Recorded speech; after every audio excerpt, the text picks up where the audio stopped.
Hi, y'all. My name's Greg. A lot of you, I'm going to be new to this, so bear with me. I'm cooking supper at the same time I'm doing this. Um, so I guess my first topic I want to talk about today is dealing with a child with autism. Earlier this year, August 29th, something like that, my son was diagnosed with autism. Now, there's many forms of autism children out there. Luckily enough for us, he was a high functioning autistic, but there's also a lot of issues with this. Tantrums. He throws hundreds of tantrums a day. A bunch of refusals. Don't want to do this, don't want to do that, don't want to clean, don't want to yada, yada, yada. Don't want to go to school, whatever it is. There's probably going to be a tantrum for it. He don't get something that he wants, tantrum. The best thing I have noticed here in the past 4 months with dealing with an autistic is how you deal with an autistic. There's times you're going to get frustrated, yes. There's times they're going to aggravate the living crap out of you. Yes. It happens. That's just, they don't know any different, pretty much. I find the best way with him, to deal with him, there's sometimes that you just want to leave him alone and you just want to get out of that room and just let him throw his fit. If he's throwing toys around the room, making the room a mess, leave the room, let him be, let him throw it, then try to approach him after he's calmed down and tell him, hey, that's not safe, let's not do this again, and then have them pick him up. A lot of times it don't work, sometimes it does. Another thing is too, he likes to argue with you a lot. Best way to get out of just don't get into the argument. Let him argue, let him yell, whatever. Let him call you the names he wants to call you for right now. You know they don't mean it. Just let them do it. That way, they're throwing a tantrum. I have a problem with this school. Every little thing he does, he gets wrote up for. They don't know how to deal with a child with autism. The school has his diagnosis paperwork in their hand. But yet they don't know how to handle him. So they call me or his mom and say, oh, we need you to come in. I'm going to tell you something. Every time we have to go to that school to deal with him, it's for something stupid. Like one day I went to school, he got wrote up for saying zombies. His fellow classmates were zombies. Or poopy. And there was a teacher that said to him, you will regret doing that. I wrote a note to the teacher. The assistant principal called me and told me they were going to deal with it.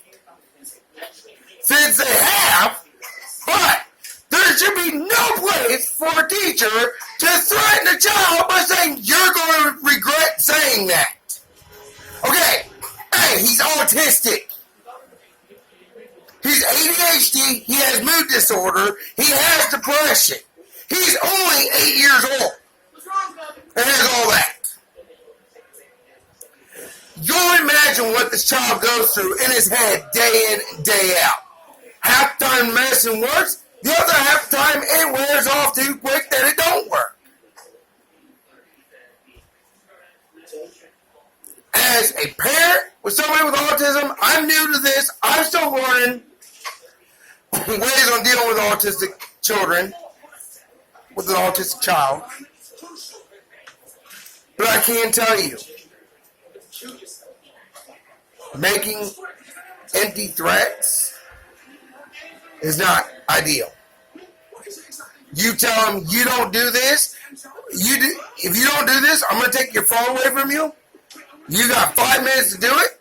They don't do it in 5 minutes. You take that dang phone away from them and you put it up. You don't give it back to them. Because he's crying about it. I mean, what the hell is that teaching him? Oh, I can throw a tantrum in the store and I'll get that $100 toy, $200 toy I want. No. You throw a tantrum in the store, your butt's going outside in the car sitting with me. Or I just won't go to the store that day. Well, I have somebody come watch it.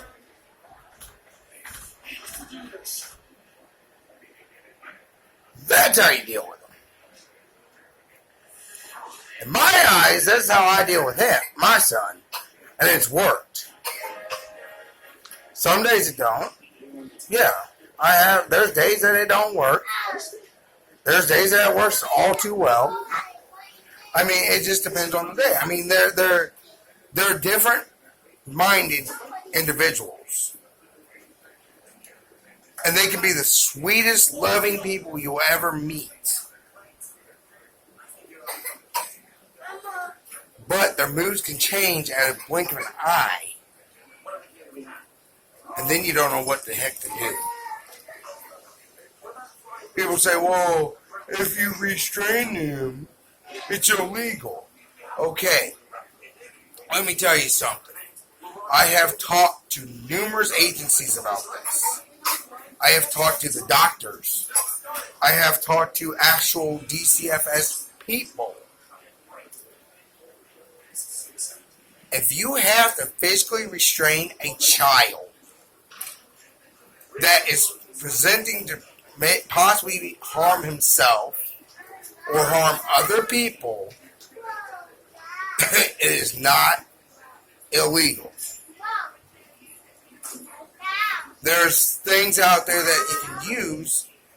Weighted vests are good. You can use them. There's other things. I suggest too, if you can get into, like on Facebook, there's a couple autistic groups I'm part of on Facebook. I know here where I live in Quincy, there's a support group that meets every month. If you can get involved in that, if you have time to get involved in that, unlike me, I got kids and a wife and other things to do, and I forget when the meetings are because I don't remember because, well, I have doctor's appointments I gotta remember, I got therapy appointments I gotta remember. I don't have time to remember that.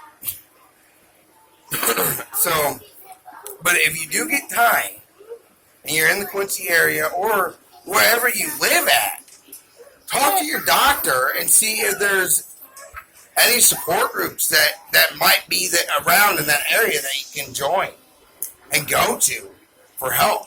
And they'll give you better ideas than what I'm going to give you on here. I'm just telling you what I've noticed for 4 months. I know a lot of people that's been dealing with it for 18, 20 years. That can tell me a lot better than I can tell you. So, that's my little bit on this one. Coming up here, maybe another hour or so, I'm going to do another video. And this one's going to talk about pedestrians walking in the crosswalk. I'll get into that story here a little bit later. I'm going to eat supper, and then I'll get back with you.